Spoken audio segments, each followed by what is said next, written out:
پھر فرمایا ان اللہ اصطفى آدم و نوحا و آل ابراہیم و آل عمران علی العالمین، بے شک اللہ نے آدم اور نوح اور آل ابراہیم اور آل عمران کو تمام جہان والوں پر چن لیا. سبحان اللہ، اللہ کی شان ہے نا، جسے چاہے چن لے. پہلے آدم اور نوح کا الگ الگ ذکر، لیکن ابراہیم اور عمران علیہ السلام کی آل کا بھی ساتھ ذکر ہے کہ ان کو اللہ نے چن لیا. یہ سب ایک دوسرے کی اولاد ہیں اور اللہ خوب سننے والا ہے، خوب جاننے والا ہے. یہ اس وقت کی بات ہے جب عمران کی بیوی کہنے لگی کہ اے میرے رب، بے شک میں نے تیرے لیے ایک نظر مانی ہے. اب یہ ایک عورت کا قصہ ہے، یعنی آل عمران چلی کس سے؟ اس واقعے سے، اور چننے میں ایک بہت بڑا کردار ہے اس واقعے کا. جب عمران کی بیوی کہنے لگی کہ اے میرے رب، بے شک میں نے تیرے لیے نظر مانی ہے کہ جو بھی میرے پیٹ میں ہے وہ دنیا کے کام سے آزاد ہوگا، پس تو مجھ سے قبول کر لے، بے شک تو ہی خوب سننے والا، خوب جاننے والا ہے. کئی طرح کے لوگ ہوتے ہیں. کچھ لوگ وہ ہوتے ہیں جنہیں اللہ سبحانہ وتعالیٰ نے دین دنیا دونوں کے لیے چنا ہوتا ہے، وہ دین بھی ساتھ لے کے چلتے ہیں، دنیا میں بھی بڑے اچھے کامیاب ہوتے ہیں. کچھ لوگوں کو اللہ سبحانہ وتعالیٰ نے صرف دین کے کام کے لیے چنا ہوتا ہے، ڈیڈیکیٹڈ، جیسے اصحاب صفہ تھے. صحابہ کرام میں سے بہت سے شجر کاری کرتے تھے، کھجوروں کے درخت تھے ان کے. مہاجرین بزنس کرتے تھے، مشرق و مغرب میں جاتے تھے بزنس ٹرپ لے کر، جس کا ذکر لیلاف قریش میں آتا ہے.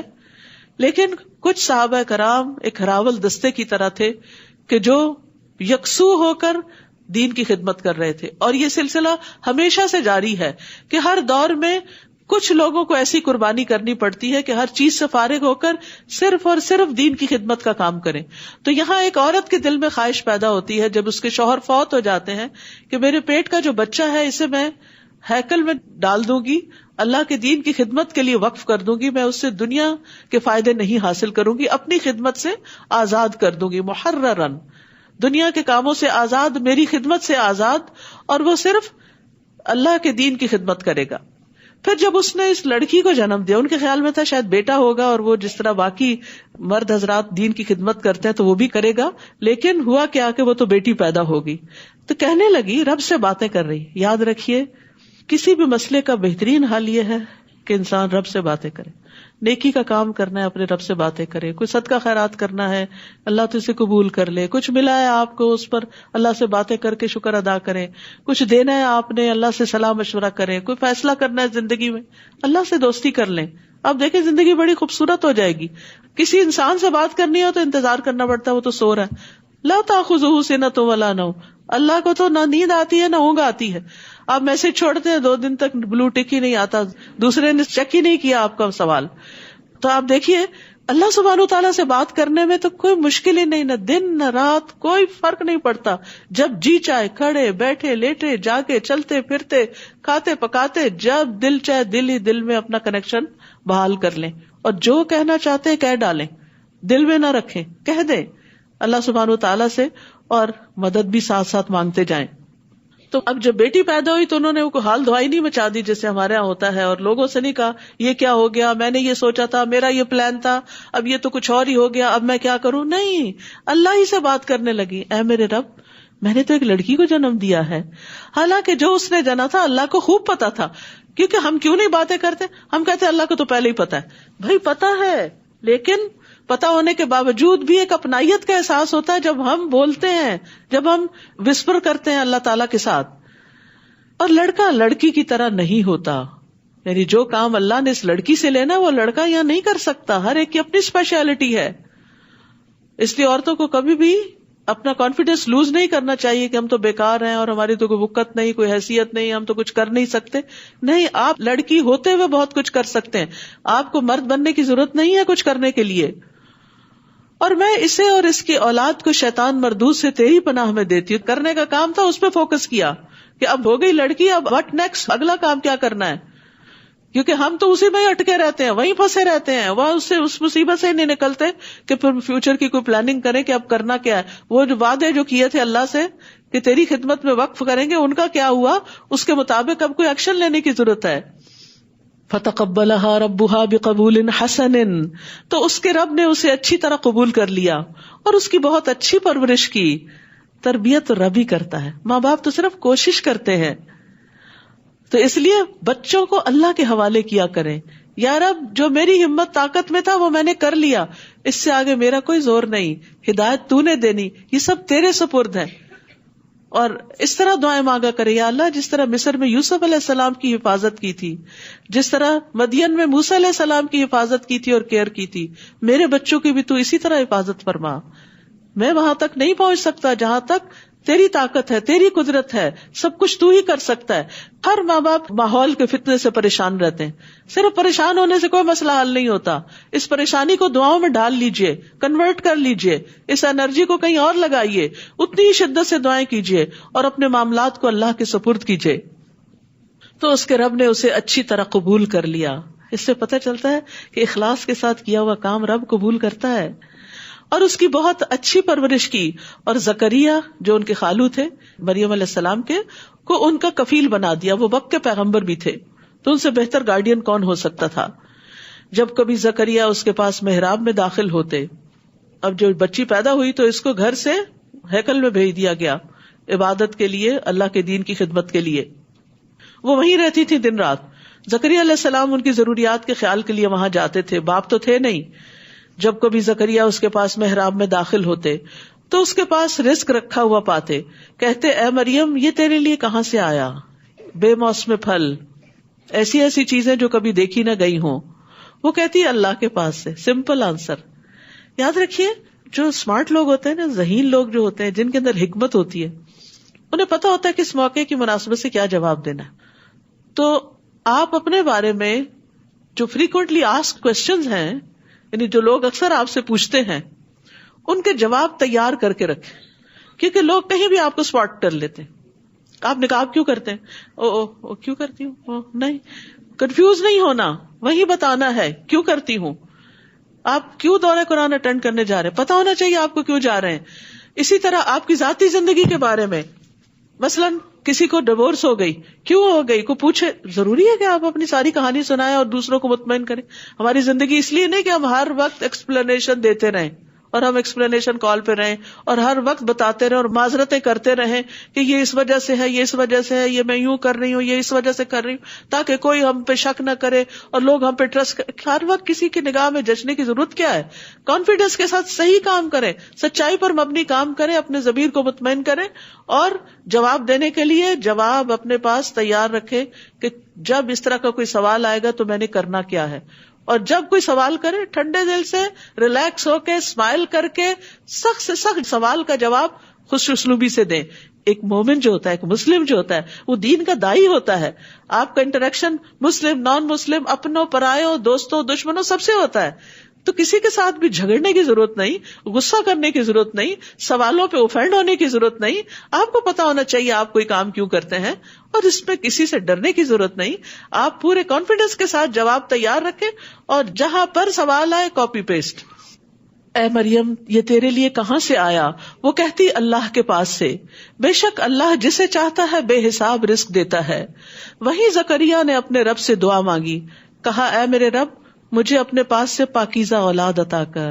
جب انہوں نے دیکھا کہ مریم علیہ السلام کو, ایک لڑکی کو, ایک بچی کو سب کچھ مل رہا ہے, تو میرا رب مجھے کیوں نہیں دے سکتا, تو بجائے اس کے کہ وہ ان سے حسد کرتے, انہوں نے کیا کیا, دعا شروع کر دی.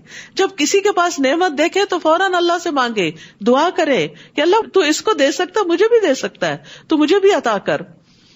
بے شک تو دعا کا خوب سننے والا ہے, انک سمیع الدعاء. تو فرشتوں نے اس کو اس وقت پکارا جب وہ محراب میں کھڑا نماز پڑھ رہا تھا کہ اللہ تجھے یحییٰ کی خوشخبری دیتا ہے. دعا قبول ہو گئی. کیونکہ ہوتا یہ کہ جب کسی کی نعمت دیکھتے نا تو دل مچل اٹھتا ہے, تو مچلے دل کے ساتھ جو دعا ہوتی ہے وہ عام طور پہ ٹھنڈی ٹھنڈی دعا ویسی نہیں ہوتی اور پھر اس کی قبولیت بھی ویسی نہیں ہوتی. اللہ تجھے یحییٰ کی خوشخبری دیتا ہے جو اللہ کی طرف سے ایک کلمہ یعنی عیسیٰ علیہ السلام کی تصدیق کرنے والا ہوگا, اور سردار اور نہایت پاک باز اور صالحین میں سے ایک نبی ہوگا. اس نے کہا اے میرے رب میرے ہاں لڑکا کیسے پیدا ہوگا جبکہ مجھے بڑھاپا آ پہنچا ہے اور میری بیوی بھی بانجھ ہے. فرشتے نے کہا اسی طرح اللہ جو چاہتا ہے کرتا ہے, اللہ کے لیے مشکل نہیں. یہ اسباب تو بندوں کے سامنے ایک کام کے لیے ہے, ورنہ اللہ تو بغیر اسباب کے کام کرتا ہے. اس نے کہا ہے میرے رب میرے لیے کوئی نشانی مقرر کر دے, مجھے کوئی تسلی ہو جائے کہ ہاں کب ہوگا یہ کام. کہا تمہاری نشانی یہ ہوگی کہ تم 3 دن تک لوگوں سے سوائے اشارے کے کلام نہ کر سکو گے, اور اس دوران اپنے رب کا کثرت سے ذکر کرنا اور صبح و شام اس کی تسبیح بیان کرتے رہنا.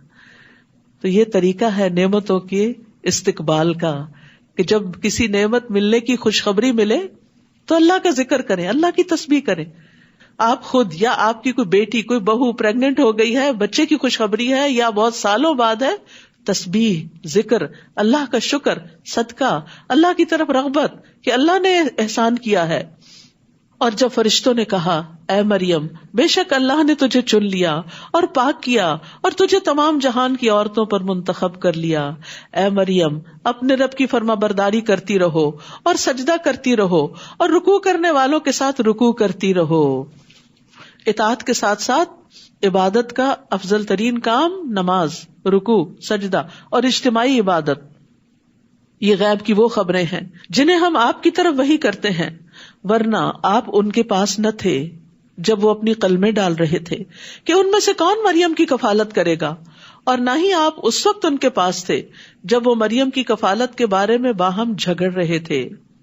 جب فرشتوں نے کہا اے مریم بے شک اللہ تجھے اپنی طرف سے ایک کلمے کی خوشخبری دیتا ہے, اس کا نام مسیح عیسیٰ ابن مریم ہوگا جو دنیا اور آخرت میں بڑے مرتبے والا ہوگا اور اللہ کے مقرب بندوں میں سے ہوگا. سبحان اللہ, مریم بڑی ہو گئی, جوان ہو گئی, اب اللہ تعالیٰ ان سے وہ کام لے رہا ہے جس کے لیے اللہ نے ان کو پیدا کیا تھا. عیسیٰ علیہ السلام کی ولادت, کبھی نیکیاں ضائع نہیں جاتی, کبھی قربانیاں ضائع نہیں جاتی. اللہ کو دینے والے کبھی محروم نہیں رہتے. دے کے تو دیکھیں, چاہے مال ہو, چاہے اولاد ہو, چاہے وقت ہو, اللہ دنیا میں بھی لوٹاتا ہے, دنیا میں بھی اس میں عزت عطا کرتا ہے انسان کو, اخلاص کے ساتھ ہو. معلوم نہیں حضرت حنا نے جو حضرت مریم کی والدہ تھی کس شوق کس خوشی سے یہ نظر مانی تھی. ہم نظر مان بھی لیتے ہیں, پوری کرتے وقت آئے بائے شائے کرتے ہیں. میں نے سوچا تھا یا اللہ تو بیٹا دے گا اس کو حافظ بنا, اب یہ مانتا نہیں, میں کیا کروں. میں نے سوچا تھا اگر میری بہو پریگننٹ ہوگی تو میں عمرے پہ جاؤں گی, اب وہ حالات ہی کچھ بدل گئے ہیں, ابھی وہ بچی کی شادی کرنی ہے, اب موقع نہیں مل رہا. یہ ہوتی ہیں ہماری نظریں, ہم مانتے وقت بھی ڈاواں ڈول, اور جب پوری ہو جاتی ہیں تو اس کو ادا کرنے میں بھی تذبذب کا شکار. اللہ سے کیے ہوئے وعدے سچے کریں, پھر دیکھیں اللہ کیا کچھ عطا نہیں کرتا. آپ جائیں تو صحیح, اگر اپنا وعدہ پورا کرنے کے لیے عمرے پہ ہی جانا ہے, جا کے تو دیکھیں اللہ آپ کی بیٹی کی نہیں, آپ کے ذریعے اور بیٹیوں کی بھی شادی کروا دے گا, اتنا کچھ عطا کر دے گا آپ کو. کیوں ڈرتے ہیں فقر سے, رزق کا مالک اللہ ہے. پھر فرمایا جب فرشتوں نے کہا اے مریم بے شک اللہ تجھے اپنی طرف سے کلمے کی خوشخبری دیتا ہے, اس کا نام عیسیٰ ابن مریم ہوگا جو دنیا اور آخرت میں بڑے مرتبے والا ہوگا. سبحان اللہ, کیا خوشی ہوئی ہوگی ان کو کہ ایسا بیٹا ہے. ایک طرف پریشانی بھی کہ بغیر باپ کے بیٹا, اور دوسری طرف کہ بڑے مرتبے والا. اگر آپ کو کوئی خوشخبری دے خواب میں ہی کہ جو بچہ پیدا ہوگا بڑے مرتبے والا ہوگا, تو آپ کا حال کیا ہوگا. اور اللہ کے مقرب بندوں میں سے ہوگا, اور وہ لوگوں سے پنگھوڑے میں اور پختہ عمر میں یکساں کلام کرے گا, اور صالح لوگوں میں سے ہوگا. ہم سب کی یہ تمنا ہے, دعا, اللہ ہمارے بچوں کو نیک بنا. اللہ ان کو شروع سے ہی خوشخبری دے رہے ہیں کہ وہ نیکوں میں سے ہوگا. اس نے کہا اے میرے رب میرے لیے کوئی بیٹا کس طرح ہوگا, حالانکہ مجھے کسی انسان نے چھوا تک نہیں. کہا اسی طرح اللہ پیدا کرتا ہے جو وہ چاہتا ہے, جب بھی وہ کسی کام کا فیصلہ کر لیتا ہے تو بے شک وہ اسے کہتا ہے کہ ہو جا تو وہ ہو جاتا ہے, اور وہ اسے کتاب و حکمت اور تورات اور انجیل کی تعلیم دے گا, پڑھا لکھا ہوگا. یہ ہے نعمتیں. اور بنی اسرائیل کی طرف بھیجا ہوا رسول ہوگا. دلیل کے طور پر وہ کہے گا بے شک میں تمہارے رب کی طرف سے تمہارے پاس ایک نشانی لایا ہوں, بے شک میں تمہارے لیے مٹی سے پرندے کی شکل کی مانند ڈھانچہ بناتا ہوں, پھر میں اس میں پھونک مارتا ہوں تو وہ اللہ کے اذن سے ایک پرندہ ہو جاتا ہے, اور میں اللہ کے اذن سے پیدائشی اندھے اور برس والے کو تندرست کر دیتا ہوں, اور میں اللہ کے اذن سے مردوں کو زندہ کر دیتا ہوں, اور میں تمہیں اس کی خبر دیتا ہوں جو تم کھاتے ہو اور جو تم اپنے گھروں میں ذخیرہ کرتے ہو. بے شک اس میں تمہارے لیے ضرور ایک نشانی ہے اگر ہو تم ایمان لانے والے, اور تورات میں سے جو میرے سامنے ہے اس کی تصدیق کرنے والا ہوں, اور تاکہ میں تمہارے لیے بعض وہ چیزیں حلال کر دوں جو تم پر حرام کی گئی تھی, اور میں تمہارے پاس تمہارے رب کی طرف سے ایک نشانی لایا ہوں، بس اللہ سے ڈرو اور میری اطاعت کرو. میری عبادت نہیں، عبادت اللہ کی، میری صرف بات مان لو. ان اللہ ربی و ربکم. عیسیٰ علیہ السلام نے کیا کہا تھا؟ بے شک اللہ ہی میرا رب ہے اور تمہارا رب بھی اللہ ہی ہے. فاعبدوہ، بس اسی کی عبادت کرو. ھذا صراط مستقیم، یہ سیدھا رستہ ہے. لہذا ہماری نماز، ہماری قربانی، ہمارا جینا مرنا، سارے نیکی کے کام صرف اور صرف اللہ کے لیے ہونے چاہیے. پھر جب عیسیٰ نے ان میں کفر محسوس کیا تو کہا کون ہے اللہ کی راہ میں میرے مددگار؟ حواریوں نے کہا ہم ہیں اللہ کے مددگار، ہم دین کی خدمت میں آپ کا ساتھ دیں گے، لوگوں کے کفر کے مقابلے میں ان کو نیکی کی ہدایت دیں گے. ہم اللہ پر ایمان لائے اور آپ گواہ رہیے بے شک ہم مسلمان ہیں. انہوں نے بھرپور مدد کا اظہار کیا. یعنی عیسیٰ علیہ السلام کو اللہ کے راستے میں مددگار چاہیے تھے. جب انہوں نے پکارا تو لوگوں نے لبیک کہا، مخلص ساتھیوں نے. اسی اخلاص کی بنا پر انہیں حواری کہا جاتا ہے. ربنا آمنا بما انزلت واتبعنا الرسول فاکتبنا مع الشاہدین. اے ہمارے رب، ہم اس پر ایمان لائے جو تو نے نازل کیا اور ہم نے رسول کی پیروی کی، سو تو ہمیں گواہوں کے ساتھ لکھ لے. اور انہوں نے چال چلی اور اللہ نے خفیہ تدبیر کی، اور اللہ خفیہ تدبیر کرنے والوں میں سب سے بہتر ہے. جب اللہ نے فرمایا اے عیسیٰ بے شک میں تجھے پورا پورا لینے والا ہوں اور تجھے اپنی طرف اٹھا لینے والا ہوں اور تجھے ان لوگوں سے پاک کرنے والا ہوں جنہوں نے کفر کیا، اور جن لوگوں نے تیری پیروی کی قیامت تک انہیں کفر کرنے والوں پر فوقیت دینے والا ہوں، پھر میری ہی طرف تم سب کا لوٹنا ہے، تو میں تمہارے درمیان اس چیز کا فیصلہ کروں گا جس میں تم اختلاف کرتے تھے. پھر وہ لوگ جنہوں نے کفر کیا تو میں انہیں دنیا اور آخرت میں سخت عذاب دوں گا اور ان کے لیے مددگاروں میں سے کوئی بھی نہ ہوگا. اور رہے وہ لوگ جو ایمان لائے اور انہوں نے نیک عمل کیے تو وہ انہیں ان کے اجر پورے پورے دے گا، اور اللہ ظالموں سے محبت نہیں رکھتا. یہ جسے ہم آپ پر پڑھ رہے ہیں اللہ کی آیات ہیں اور بہت حکمت والے ذکر میں سے ہیں. یہ بیچ میں یاد دہانی کرا دی گئی تاکہ پورے یقین کے ساتھ اس سارے علم کو لیا جائے. بے شک عیسیٰ کی مثال اللہ کے ہاں آدم کی مثال کی طرح ہے. اس نے اسے مٹی سے بنایا، پھر اس سے کہا کہ ہو جا تو وہ ہو گیا، کن کہہ کے پیدا ہو گئے کلمے سے. یہ حق آپ کے رب کی طرف سے ہے، تو آپ شک کرنے والوں میں سے نہ ہو. تو جو کوئی علم آ جانے کے بعد عیسیٰ علیہ السلام کے بارے میں آپ سے جھگڑا کرے تو آپ ان سے کہہ دیجئے کہ آؤ ہم اپنے بیٹوں اور تمہارے بیٹوں کو بلاتے ہیں اور اپنی عورتوں اور تمہاری عورتوں کو بلاتے ہیں، اور ہم بھی اور تم بھی آ جائیں، پھر ہم گڑ گڑا کر اللہ سے دعا کریں، پھر ہم جھوٹوں پر اللہ کی لعنت کریں. جب دلیل سے معاملہ حل نہیں ہوتا تو اس موقع پر یہ طریقہ اختیار کیا جاتا ہے جس کو مباہلہ کہا جاتا ہے. یقیناً یہ بالکل سچا قصہ ہے، یعنی عیسیٰ علیہ السلام اور مریم علیہ السلام کے بارے میں.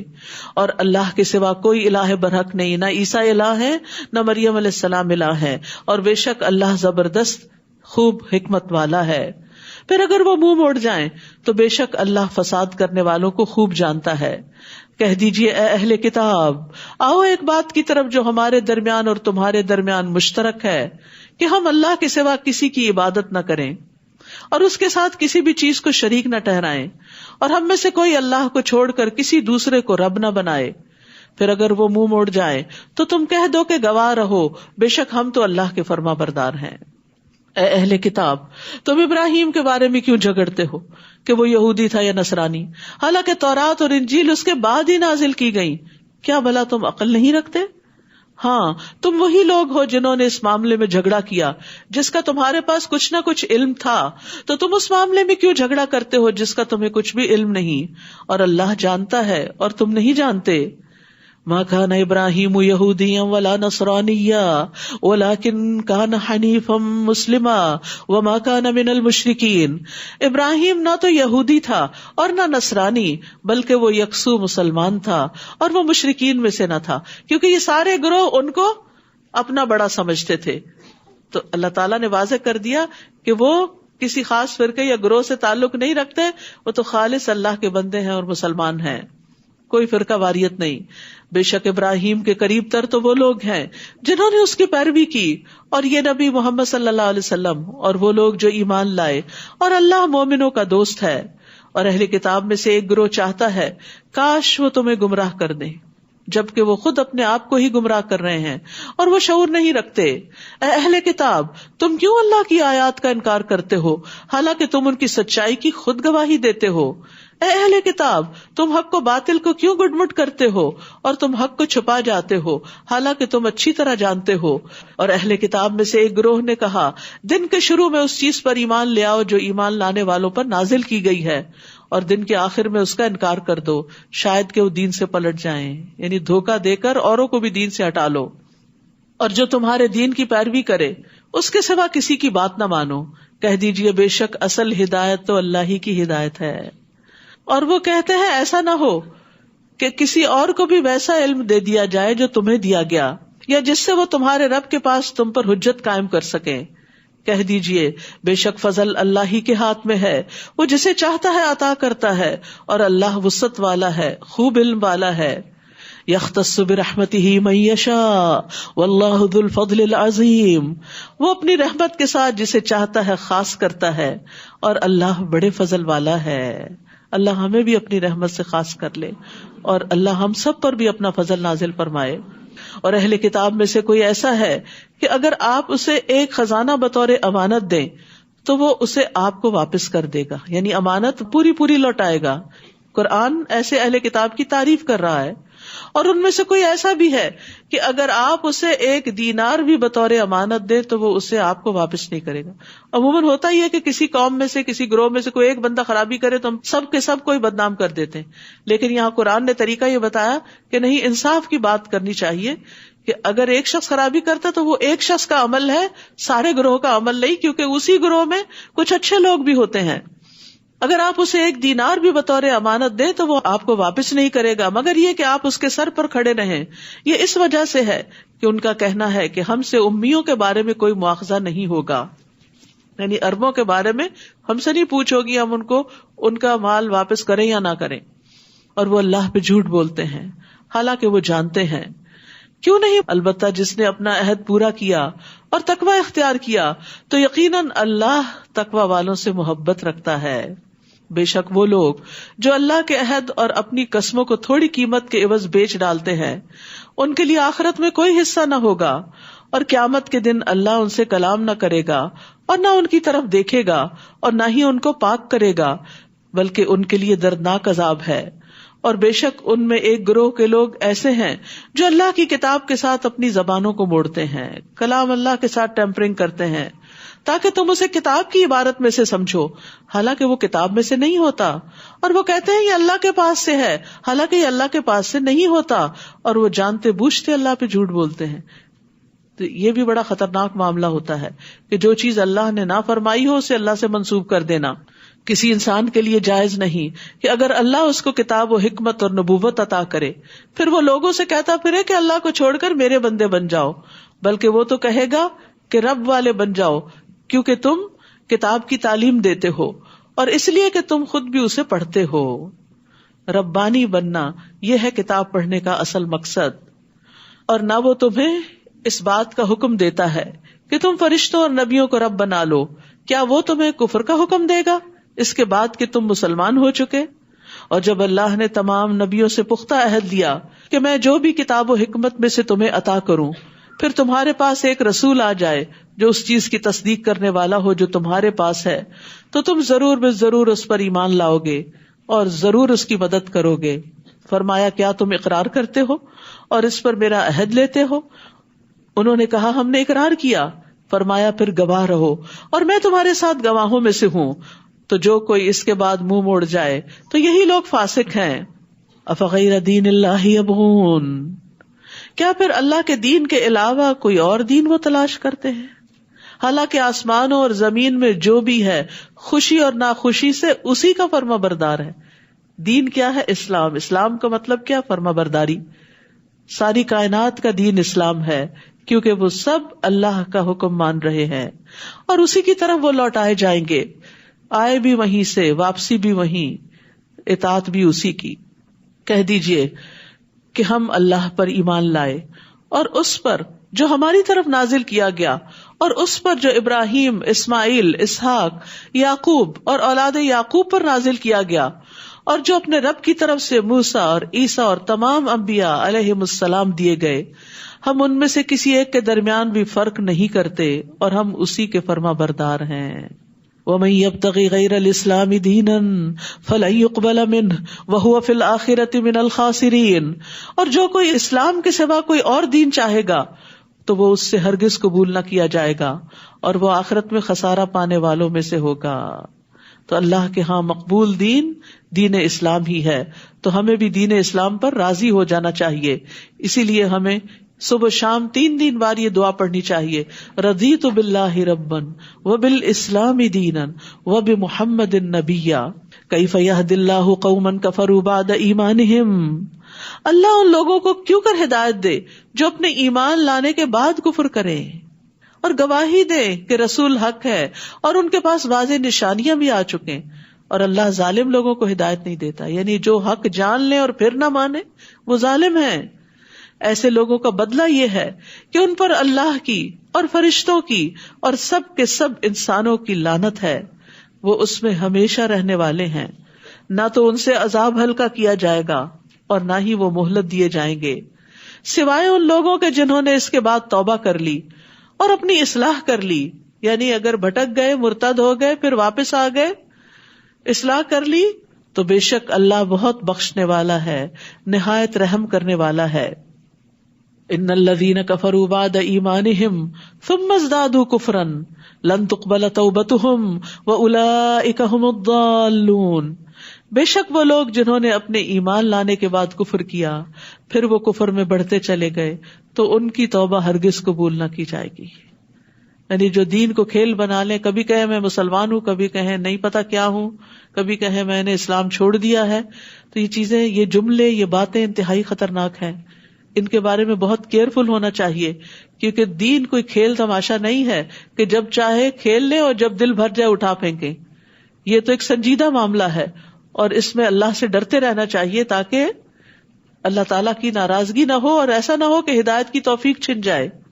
ان الذین کفروا وماتوا وهم کفار فلن يقبل من احدهم ملء الارض ذهبا ولا افتدى به اولئک لهم عذاب الیم وما لهم من ناصرین، بے شک وہ لوگ جنہوں نے کفر کیا اور وہ مر گئے اس حال میں کہ وہ کافر تھے، کفر کی حالت میں ہی مرے، تو ان میں سے کسی ایک سے بھی زمین بھر سونا قبول نہ کیا جائے گا، یعنی وہاں صدقہ قبول نہیں کیا جائے گا، اگرچہ وہ اسے فدیے میں دینا چاہے کہ میری جان چھوڑ دی جائے، یہ سارا مال و دولت لے کے مجھے چھوڑ دیا جائے۔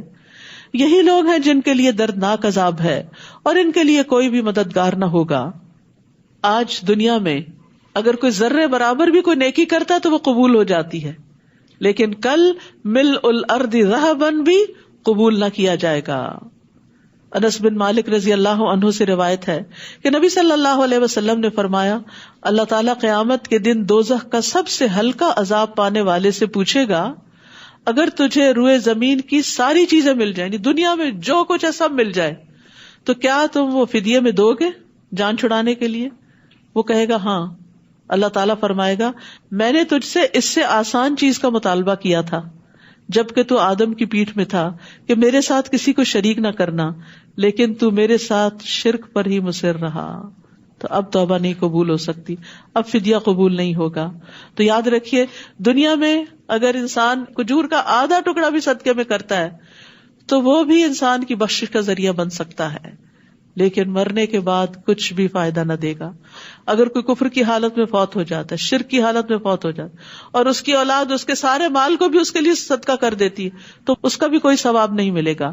تو یہ ساری چیزیں جو ہیں یہ دراصل ایمان کے ساتھ ہیں، توحید کے ساتھ ہیں، اللہ کی اطاعت کے ساتھ ہیں۔ اللہ تعالی ہمیں اس کی توفیق عطا فرمائے۔ وآخر دعوانا ان الحمد للہ رب العالمین۔ سبحانک اللہم وبحمدک، اشہد ان لا الہ الا انت، استغفرک واتوب الیک۔ السلام علیکم ورحمۃ اللہ وبرکاتہ۔